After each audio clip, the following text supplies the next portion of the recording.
자, 그럼 이제 2교시 시작하도록 하겠습니다. 예, 이번 주는 뭐 1교시에도 말씀드렸다시피 재무제표, 손익분석표와 그리고 대차대조표의 가장 중요한 개정 항목들에 대해서 하나하나 짚어드리고 있습니다. 자, 이번 시간은 이제 두 번째 시간으로 재무제표 중에 손익분석표의 개정 항목들 에 대해서 한번 알아보도록 하겠습니다. 제가 그 실시간 교육 때도 말씀을 드렸다시피, 이번에 그 손익분석표 같은 경우에는 제가 이 클래스에 그 강의 자료에 손익분석표를 엑셀 파일로 만들어 놨어요. 그래서 그걸 가지고 여러분들이, 그 하얀 표에다가만 숫자를 그 항목, 계정 항목에 맞는 숫자를 넣어주면, 여러분들 기업의 손익분석표를 분석할 수 있다. 그리고 더 나가서는 무슨 사업계획서 만들거나 그럴 때 손익분석표가 계획상으로도 들어가야 되거든요. 그럴 때 작성하기 쉽도록 그렇게 엑셀 파일 하나 만들어 놨으니까 여러분들 필요하신 분들은 다운로드 받아서 그 뭐 저보다 더 잘 만드실 수도 이제 있겠지만 그 손익분석표를 활용해서 한번 여러분들도 개인적으로 만들어 보실 시간을 가져보면 좋을 것 같아요. 자, 그럼 이제 이어서 그 손익분석표의 개정 항목들에 대해서 같이 한번 얘기해 보도록 하겠습니다. 자, 손익분석표 첫 번째가 매출액이죠. 아, 참, 그 엑셀 파일에 나오는 매출액을 제가 노란색으로 표시를 해놨는데요. 그거는 입력을 해도 됩니다. 그 제 양식에 제가 올려놓은 강의 자료 양식에 엑셀 파일을 제가 노란색으로 표현한 거는 입력을 안 하고 다 계산식이라고 얘기했는데 그 매출액만큼은 계산식이 아니에요. 그래서 여러분들이 예상 매출액이라든가 아니면 실제 매출액을 넣어주시면 됩니다. 자, 일단 첫 번째가 매출액인데요. 매출액 항목은 어떤 내용이 들어가야 돼요? 그렇죠. 현금 매출 당연히 들어가야 되고요. 카드 매출 당연히 들어가야 되고 현금 계산서 매출이라든가 세금 계산서 매출액, 수출액, 뭐 하여튼 매출이란 매출은 다 들어가야 돼요. 교육사업 같은 경우에는 면세죠. 면세는 계산서 매출도 다 들어가야 됩니다. 간이사업자는 간이사업자 영수증 매출도 다 들어가야 돼요. 아시겠죠? 근데 대부분은 현금 매출을 신고를 다들 하시죠? 원래는 하시는 게 맞고요. 안 하시는 분들도 계시는데 그럼 안 돼요. 다 하셔야 됩니다. 만약 사업가들은. 자, 두 번째 이제 매출 원가. 매출 원가는 기초재고액. 기초재고액이 뭐예요? 그러니까 상품이 있는데 이 손익분석표는 기간의 어떤 성과를 나타내는 거라 그랬잖아요. 그러니까 기간이 언제부터예요? 매년 1월 1일부터 매년 12월 31일까지의 실적이니까 기초재고액이라는 건 뭐예요? 그렇죠. 매년 초 1월 1일 날 창고에 있는 제품의 전체 가액, 이걸 기초재고액이라 그래요. 아시겠죠? 기초재고액. 자, 그리고 두 번째 이제 재고가 뭐가 있어요? 기말재고액이 있겠죠? 그렇죠? 이건 언제? 12월 31일 날 남아있는 재고. 이걸 뭐예요? 기말재고라 그래요. 상품의 재고. 그리고 원재료. 지금 그 사이에 들어갔던 모든 원재료비. 그쵸? 제품을 만들기 위해서 들어간 원재료비. 그 다음에 공장을 돌리기 위해서 들어간 모든 뭐 전기세. 이게 이제 판관비랑 다릅니다. 전기세, 수도세 뭐 이런 것들. 거기에 뭐까지 생산 공장 직원의 인건비들 이런 것들 다 들어갑니다. 다 들어가요. 이런 것들이 다 들어가는데 이제 조금 아리송한 게 뭐냐면 연구소 직원을 판관비에 급여로 넣을 거냐 아니면 매출 원가로 넣을 거냐 라고 많이들 싸우는데 솔직히 이건 아무데나 넣어도 돼요. 연구개발비니까. 그래서 이런 거 같은 경우에는 판관비로 주로 많이 넣는데 어떤 경우에는 뭐 저쪽 공장 쪽에 일이라 그래서 연구비 직원들의 월급을 매출원가로 드시는 경우도 있습니다. 하여튼 이거는 뭐 여러분들이 분리하기 나름이에요. 근데 정확하게 품질관리는 어디로 들어가요? 품질관리직의 직원은 생산직으로 들어가는 게 맞습니다. 여하튼 자, 이게 매출원가는 어떤 건지 이제 아시겠죠? 그래서 매출액에서 매출원가를 뺀 이런 비용들을 다 더한 걸 뺀 게 뭐예요? 매출이익이에요. 매출이익. 매출이익이고 자, 그 다음에 매출이익 다음에 판매 관리비가 이제 대부분의 비용을 차지하는데, 판매 관리비가 어떤 게 있나 볼게요. 첫 번째로는 급여. 그렇죠? 급여에는 기본금 당연히 들어가죠. 그리고 제수당. 제수당이 뭐예요? 뭐 예를 들면 뭐 직급수당이라든가, 그쵸? 가족수당이라든가 이런 것들이 이제 제수당. 제수당은 한마디로 얘기해서 매달 똑같이 나오는 걸 제수당이라 그래요. 그리고 상여금은 어떻게 되는 거예요? 1년을 기준으로 똑같이 나오는 것들이 상여금입니다. 그래서 뭐 추석 때 한 번 나오고 설 때 한 번 나오고 이런 것들이 이제 상여금이고요. 요즘에 상여금 주는 회사들이 그렇게 많지는 않죠. 예. 거꾸로 인센티브 같은 걸 많이 주죠. 예. 근데 여하튼 이런 것들이 다 뭐예요? 급여라고 보시면 돼요. 그리고 일용급여도 당연히 들어가고요. 퇴직급여도 여기에 포함이 됩니다. 아시겠죠? 퇴직급여, 일용급여와 퇴직급여, 퇴직금 이런 것들이 다 급여 항목에 해당이 된다라는 거 알아두시면 되고요. 자, 그 다음에 이제 복리후생비, 복리후생비는 간식비, 예, 다과비 이런 것들, 예, 커피 이런 것들 챙겨놔야 되잖아요. 사무실에. 두 번째 보험, 각종 보험, 예, 보험들 예를 들면 뭐 건강보험부터 시작해서 다른 보험은 따로 보험비가 따로 있습니다. 근데 건강보험 같은 경우에는 복리후생비로 들어가요. 그 다음에 회식비, 네, 당연히 직원들을 위한 회식비, 그리고 식대, 직원들을 위한 식대, 그 다음에 자녀 학자금 이런 것들이 다 뭐예요? 복리후생비다. 복리후생비 그렇게 보시면 되고요. 자, 그 다음에 이제 임차료, 임차료도 많죠. 이거 임차료 그러면 뭐 그냥 그 사업장 임차료만 얘기할 수 있는데 이거 외에도요. 예를 들면 뭐 차량도 렌탈을 했다? 그럼 뭐예요? 임차료에 들어가요. 비용이란 말이에요. 판관비. 또 그래서 보통은 렌탈 회사에서 렌탈을 하면 이거는 어떻게 돼요? 전액 비용으로 인정이 되는데 내가 그냥 차량을 회사에 등록시켜서 비용을 댄다? 이건 차량 우지비가 따로 있어요. 그래서 그런 것들은 임차료로 뺄 수가 없습니다. 그래서 어떻게 보면 차량 같은 경우에도 렌탈 회사 있잖아요. 리스 회사. 이런 데서 리스나 렌탈을 받으면 거의 세금 계산서를 끊어주거든요. 이렇게 정리하시는 게 제일 깔끔해요. 벤츠 탈 수 있어요. 예, 이렇게 차량 렌탈 또는 창고, 예, 창고 렌탈 또는 주차장 렌탈 이런 것들이 다 임차료 계정에 들어간다라고 아시면 될 것 같습니다. 자, 그 다음에 이제 접대비. 접대비는 뭐냐면, 내부 직원이 아니어져야 돼요. 외부 직원 또는 외부 거래처 사람들을 위해서 뭐를 하는 거예요? 돈을 쓰는 모든 것들을, 예, 뭐라 그래요? 접대비라고 표현합니다. 제일 많은 게 뭐예요? 예, 그죠? 예, 그래서 주대도 인정이 됩니다. 접대비에서는. 예, 주대도 인정이 되고, 그리고 차량비도 인정이 되고, 선물 같은 거 사는 것도 인정이 되고 경조사비도 당연히 인정이 돼요. 그래서 이런 것들이 다 어디에 들어가요? 접대비에 들어갑니다. 접대비에 들어가고요. 자, 그 다음에 이제 감가상각비. 이거는 뭐 유형자산, 예, 유형자산이 1년에 한 번씩 조금씩 그 가치를 삭감해 나가기 때문에 이런 자산 가치의 감소 부분을 해당하는 건데 주로 뭐예요? 부동산, 그것도 토지는 아닙니다. 건물만 해당이 돼요. 토지는 영원한 거야. 그쵸? 토지는 영원합니다. 근데 건물 같은 경우에는 유효 기간이 있어요. 보통 30년을 잡는데 요즘에 더 늘어났는지 모르겠어요. 이건 여러분들이 잡기 나름입니다. 솔직히. 왜냐면 건물을 내가 20년 된 걸 샀다. 그러면 어떻게 돼요? 내가 감가상각 기간을 10년만 잡아도 되는 거예요. 여하튼 그래서 건물, 그 다음에 기자재라든가 설비 또는 차량도 당연히 차량은 한 10년 타게 해놔도 되나? 잘 모르겠어요. 중고차 같은 경우는 그렇게 하면 안 되죠. 중고차는 더 짧게 잡아야 돼요. 감가상각 기간을. 이런 것들, 설비 이런 것들이 이제 감가상각 대상이 되고 감가상각 비용으로 처리를 할 수가 있다. 이건 누구 마음이다?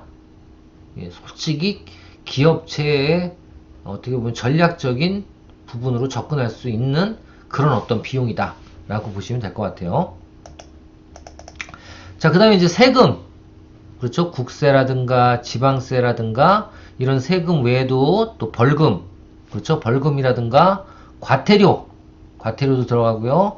자동차세 또는 재산세 또는 어떤 기관들의 협회비, 예, 이런 것들 다 세금과 공과로 들어가고요. 그리고 특이하게 국민연금, 예, 국민연금도 세금과 공과로 들어갑니다. 국민연금. 그래서 국민연금 플러스 보험료에 여기다가 건강보험료를 넣을 수도 있어요. 세금과 공과에. 아시겠죠? 4대 보험 중에, 예, 국민연금과 건강보험은 이쪽에 집어넣을 수가 있다라는 거. 그 다음에 이제 광고비. 예, 광고비는 뭐 간판이라든가 또는 어떤 그 광고를 제작하기 위한 동영상이나 컨텐츠 제작비. 그쵸? 그리고 법인인 경우에 일정 수준 이상의 법인은 뭘 해야 돼요? 결산을 한 거를 신문이라든가 이런 데다 공고를 때려야 돼요. 그죠? 공고를 해야 돼요. 그렇게 하기 위해서 돈이 들어가요, 안 들어가요? 돈이 들어가죠. 이런 것도 광고 선전비에 들어갑니다. 예, 그래서 그런 어떤 법인 결산에 대한 공고, 신문 기사화 시키는 공고비는, 예, 광고 선전비에 포함이 된다라는 거 알아두시면 될 것 같고요. 자, 그 다음에 경상개발비라고 있어요. 이게 뭐냐면 쉽게 얘기하면 시제품 개발비라고 보시면 돼요. 그래서 연구개발비, 또 개발이 되고 나면 특허 출원해야 되잖아요. 특허 출원비, 그리고 특허를 내기 위해서는 그 성능이라든가 이런 거를 어떤 그 기능 분석을 할 수 있는 기관에 맡겨야 되잖아요. 이런 실험, 성능 분석비, 이런 것들이 다 어디에 해당돼요? 경상 개발 비용에 해당이 됩니다. 자, 그리고 또 하나가 이제 대손상각. 예, 이게 뭐냐면 어쩔 수 없이 채권이 그 회수 불능 상태로 빠지는 것들. 예를 들면 이런 게 있죠. 어떤 기업으로부터 채권을 발행받아서 그건 우리가 이제 돈 받을 게 생기는 거잖아요. 그죠? 매출 채권이 발생을 했는데 이 기업이 갑자기 야반도주를 했거나 기업 부도가 나서 없어져 버렸어요. 어떻게 해야 돼? 받을 주체가 없어진 거잖아요. 예. 그럼 어떻게 해야 돼요? 예. 회수불능이 되죠. 그래서 이런 것 때문에 뭐 이런 금융기관에서 이런 매출채권에 대한 보험을 들어주는 데도 있긴 있는데, 여하튼 이렇게 해서 도저히 회수가 안 되게 만들어진 채권, 이게 바로 뭐예요? 예. 회수불능 채권이에요. 회수불능 채권. 자, 요런 게 있고요. 그러니까 모든 어떤 부채가 아니지. 돈 받을 거가 받지 못하게 되면 이게 다 대손상각이에요. 한마디로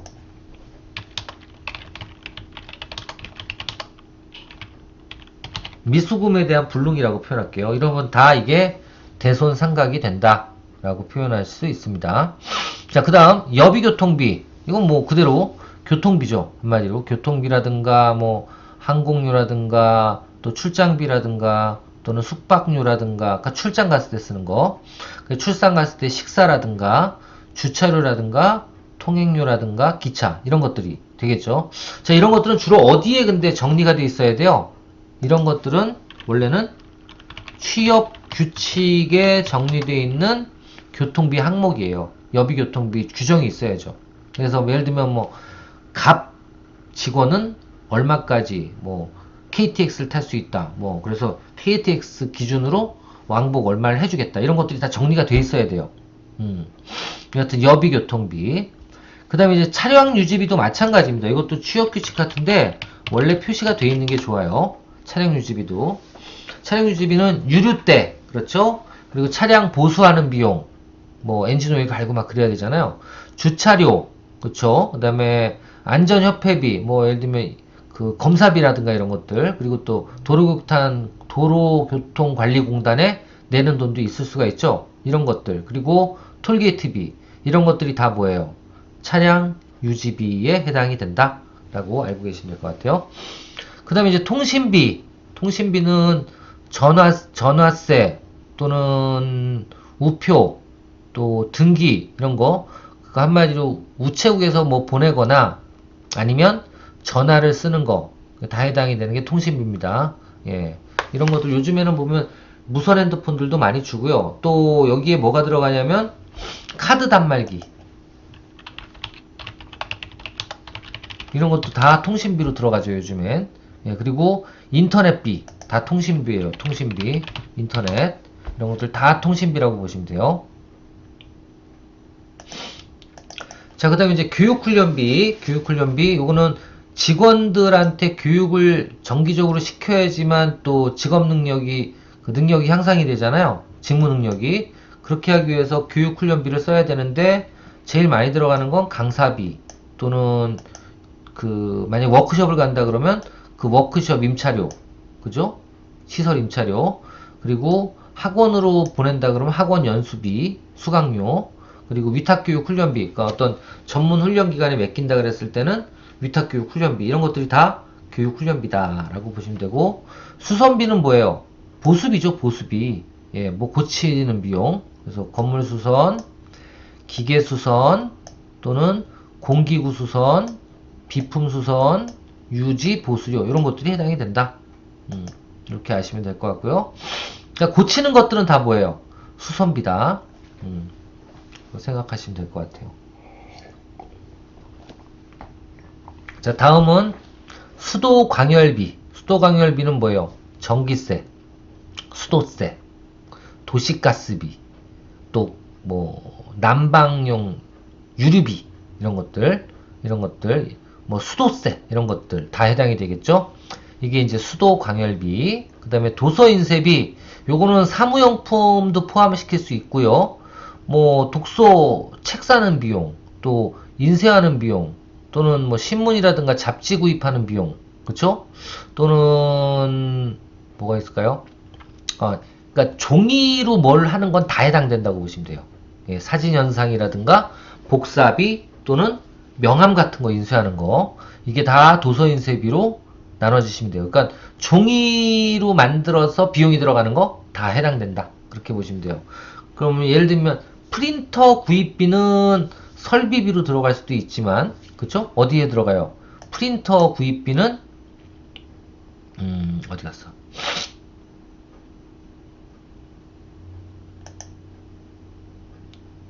프린터 구입비는 여기 또 안 나오네. 뒤에 나오나? 볼게요. 여튼 그거 좀 이따 볼게요. 프린터 구입비, 이렇게 찾아볼 수가 있어야 돼요. 프린터 구입비다. 그러면 어디다 넣어야 되나?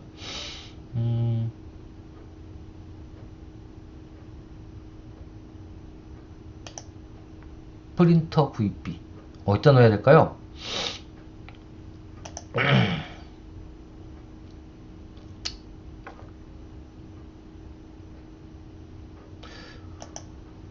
어디다 넣어야 될까요? 자산에 넣긴 돼야 되는데,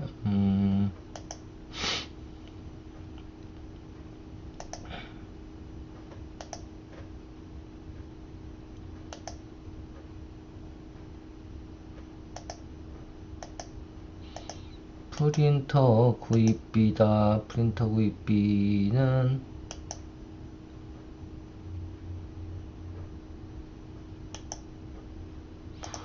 어디다 넣어야 될까요? 자산의 취득이니까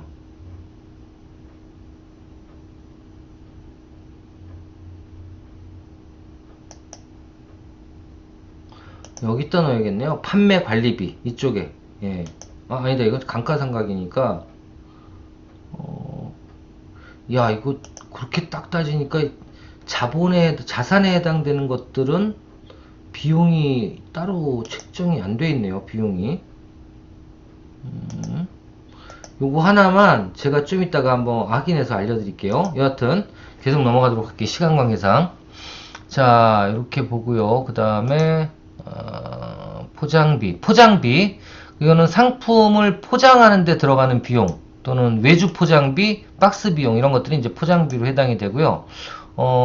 소모품비는 여기 나와 있잖아요. 소모품비는 복사기를 그러니까 사는 비용은 안 나와 있네. 복사기라든가 인쇄를 하기 위한 어떤 부품을 교체하는 거, 잉크 같은 거, 소모품이죠. 건전지나 전구 가는 거 다 소모품이죠.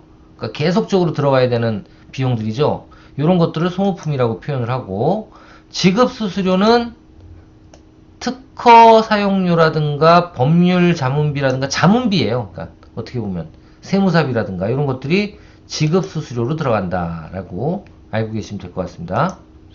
자, 그 다음 이제 보험료, 뭐 산재보험, 자동차 보험, 보증보험, 책임보험, 보험과 관련된 건 다 화재보험까지, 손해보험까지 다 들어가는데, 의료보험은 아까 어디다 넣는다 그랬어요? 그렇죠. 의료보험은 저 위에 복리후생이라든가 아니면 국민연금이 어디 들어간다 그랬죠? 세금과 공과로 들어간다 그랬죠? 이쪽에 넣어주셔야 돼요. 자, 그리고 외주비. 예, 외주비는 외주 용역, 그리고 외주 가공, 그러니까 한마디로 OEM 같은 거 있죠? OEM 같은 거 생산할 때 그런 비용들이라고 보면 돼요. 외주비는. 예, 외주비. 그렇게 보시면 됩니다.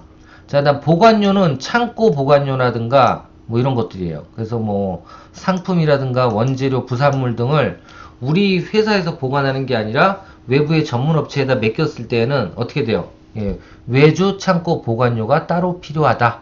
예, 보관료.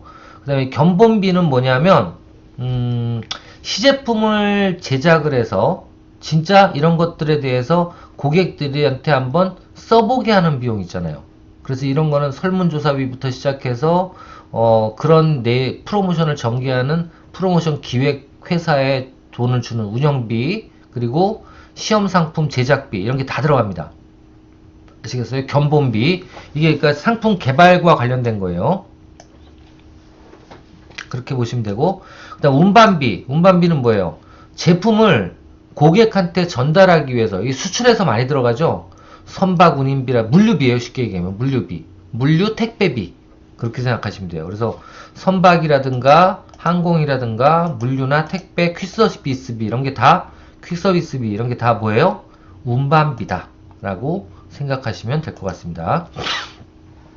자, 그다음에 이제 판매 수수료. 판매 수수료는 판매를 하기 위해서 어떤 상대방 거래처에다 제공하는 수수료인데, 제일 많은 게 요즘에는 가맹점주들이 누구한테, 가맹본사한테 주는 로열티라든가 가맹비, 이게 다 뭐예요? 수수료예요.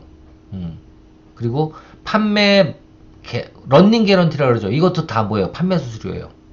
런닝 개런티 들어보셨죠? 예, 그리고 또 예를 들면 뭐 영업비용, 뭐 예를 들면 영업사원이 제품을 하나 판매하면 판매 매출액의 5%를 영업비로 주겠다. 이거 뭐예요? 이게 판매 수수료예요. 예, 이해되시죠? 그러니까 도매상이 이런 것들을 판매 수수료라 그런다. 그다음에 이제 회의비는 뭐 회의 관련된 모든 식대, 소모품, 임차료 이런 비용들, 회의실 임차료 이런 것들을 회의비라고 얘기를 합니다. 자, 그다음 이자 수익. 요거는 이제 영업에 지금까지는 판관비예요. 여기까지 판관비고요. 지금부터는 여기 판관비까지를 뺀 게 뭐예요? 영업이익입니다. 영업이익. 여기 나오죠? 매출이익에서 판매관리비를 빼면 영업이익이 됩니다. 지금까지는 예, 판매관리비에 대해서 또 설명을 쭉 드렸고요. 판매관리비. 자, 그 다음에 영업외수익. 판매관리비에서 영업외수익과 영업의 비용을 빼주면 어떻게 되는 거예요? 이게 바로 경상손익이 됩니다. 경상손익은 영업의 이익과 영업의 비용을 차감한 거예요. 그렇게 보시면 됩니다.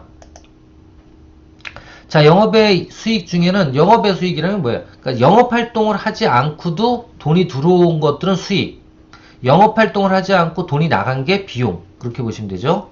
첫 번째가 이자 수익. 그러니까 예금이나 적금에 관련된 이자, 또 국공채를 가지고 있는데 거기서 나오는 이자, 사채에서 나오는 이자, 대여금에서 나오는 이자, 가지급금에서 나오는 이자, 이런 것들이 다 이자예요. 솔직히 가지급금은 이자 받을 만큼 길지가 않기 때문에 이자를 안 주지만, 아마 대표들도 그렇죠. 가지급금이 제가 말씀드린 그 성급금 이런 거랑 비슷하다 그랬잖아요. 그런 비용을 주면서 뭐 이자를 받겠어요. 여튼 이런 거에 대한 이자가 발생이 되면 다 뭐다? 이자 수익이다. 그 다음에 배당금 수익. 그러니까 뭐냐면 기업이 가지고 있는 어떤 증권이 있는데 타 회사에서 그 증권 보유 주식 수만큼 배당을 했다? 그게 뭐예요? 그 수익이에요. 근데 만약에 배당을 증자를 통해서 주식으로 했다? 이것도 뭐예요? 수익이잖아요. 이거를 다 영업의 수익, 배당 수익이라고 표현합니다. 그리고 이제 내가 만약에 노는 땅이 있어가지고 그 땅에, 예, 그 땅을 누구한테 빌려줬어요. 그래서 임차료를 받는 걸 뭐라 그래요? 지료라 그래, 지료. 예. 그 지료도 임대료죠. 그리고 또 건물에 대한 임대를 해서, 예, 임대료를 받는 거. 이것도 임대료예요. 그래서 이런 비용들은 또 정리를 할 수가 있고요. 항목으로. 그 다음에 유가증권 처분 이익. 이건 뭘까요? 말 그대로 내가 가지고, 기업이 가지고 있는 주식을 처분해서 이익이 발생되는 거.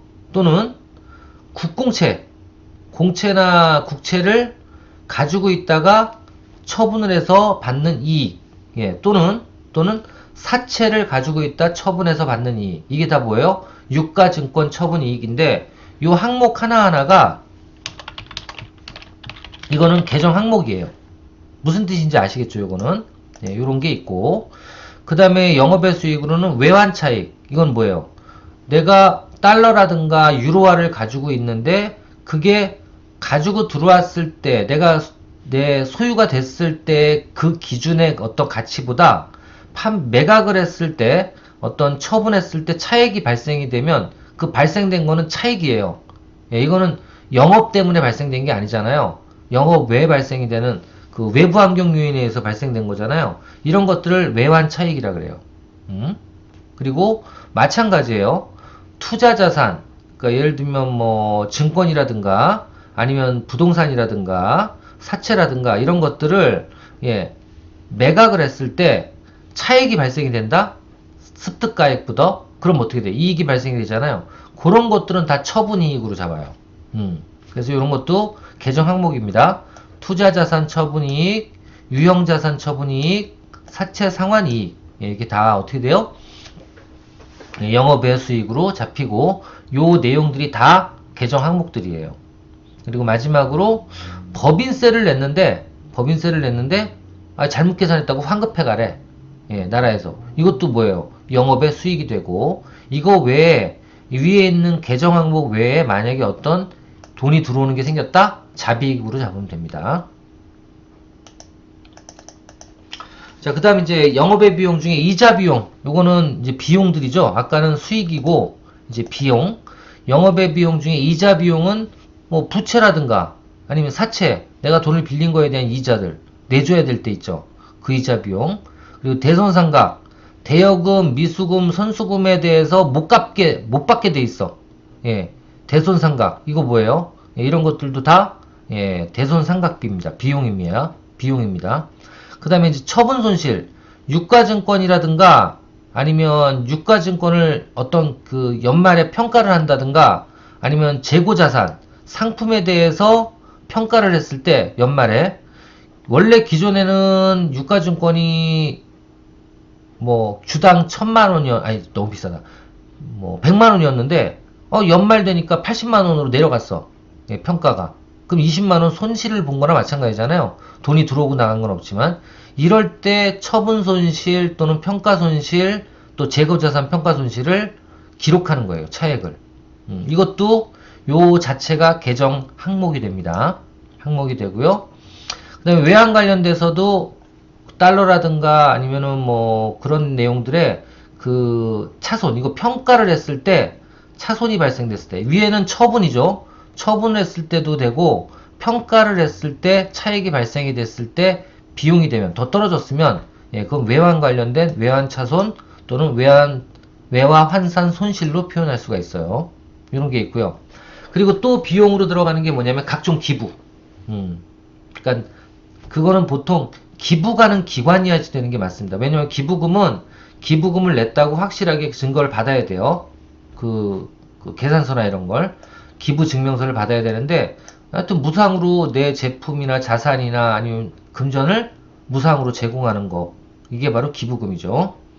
그 다음에 이제 투자 관련돼서는 투자 유가증권 감액 손실, 유가증권이 갑자기 감자가 되거나 그렇게 될 수 있잖아요. 그럴 때 감액 손실이 발생이 되고, 또 투자 자산을 처음에 뭐 5,000원에 샀는데 2,000원에 팔 수도 있잖아요. 증권을. 이런 거는 뭐예요? 손실이 발생됐기 때문에 이런 투자 주식이나 아니면 유형자산들, 유형자산이라 그러면 뭐 토지나 건물 이런 것들 다 기자재라든가 다 해당되죠. 이런 것들을 갖다가 처분을 할 때 손실이 발생이 되면 예, 이런 것도 영업의 비용으로 예, 처리를 합니다. 자, 그 다음에 또 영업의 비용이 뭐예요? 사채, 법인세, 추납액 이런 것, 잡손실 이런 것들 다 들어갑니다. 법인세, 추납액은 뭐예요? 돈을 냈는데 더 내래. 법인세를 잘못 계산했다고 이럴 수도 있죠. 예, 그런 것들이 다 영업의 비용으로 들어간다 라고 보시면 되고요. 이렇게 해서 그 경상손익은 예, 영업이익에서 지금 말씀드린 영업의 수익과 영업의 비용을 뺀 나머지다 라고 보시면 되고요. 그 다음에 여기에 특별이익, 특별손실 이건 뭐냐면 특별이라고 표현되어 있는 거는 불특정 반복이 아니란 뜻이에요. 반복이 안 일어나고 가끔 간헐적으로 일어나는 어떤 수익이나 비용을 얘기하는 겁니다. 예. 예를 들면 자산수 증이익이라고 표현하는데 채무 면제이익, 보험차익 이런 것들이에요. 자산수 증이익이 뭐냐면 내가 가지고 있는 어떤 자산이 평가를 통해서 갑자기 늘어난 거야. 예. 이런 게 갑자기 생길 수 있죠. 또 채무도 마찬가지예요. 내가 돈을 갚아야 되는 돈이 있는데 갑자기 그 갚아야 될 기업이 없어져 버렸어. 그래서 안 갚아도 돼. 예를 드는 거예요. 예를 드는 거예요. 이런 경우 또는 보험 차익. 내가 예를 들면 보험금을 지금까지 500만 원을 넣었는데 어떤 화재가 발생이 돼 가지고 거기서로부터 화재 비용으로 들어갈 비용은 뭐 한 2, 300이면 복구가 되는데 1000만 원을 받았어. 보험금으로. 뭐가 생겼어요? 차익이 생겼죠? 이런 것들이 바로 뭐예요? 특별이익이에요. 특별이익이고 특별손실은 뭐예요? 예를 들면 뭐 갑자기 태풍이 올라와가지고 우리 건물에 유리창이 깨졌어. 예, 이게 뭐예요? 재해손실. 예, 이거는 가끔 일어나는 게 아니라 진짜 간헐적으로 재수 없으면 일어나거나 재수 좋으면 생기는 이익. 이게 특별이익, 특별손실이에요. 그래서 이런 비용들을 빼고 더해준 게 바로 뭐예요? 법인세 비용 차감 전 순손익. 예. 그러니까 법인세를 포함하지 않은 순손익이에요.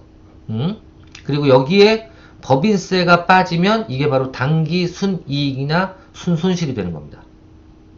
아시겠죠? 그래서 지금까지 이번 주는 여러분들하고 같이 이 대차대조표하고 손익분석표의 개정 항목에 대해서 한번 이거 말고도 여러 가지가 많지만 가장 중요한 부분들 이해해야 되는 어떤 개정 항목에 대해서 여러분들하고 같이 얘기 나눠봤습니다.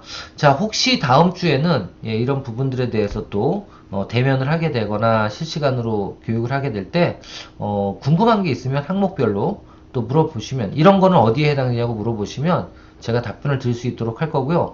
아까 얘기 드린 것처럼 예를 들면 그런 그 유형자산을 만약에 취득을 하면 이거는 어디에 비용을 넣어야 되는지 이것도 한번 제가 정리를 해서 다시 알려드리도록 하겠습니다.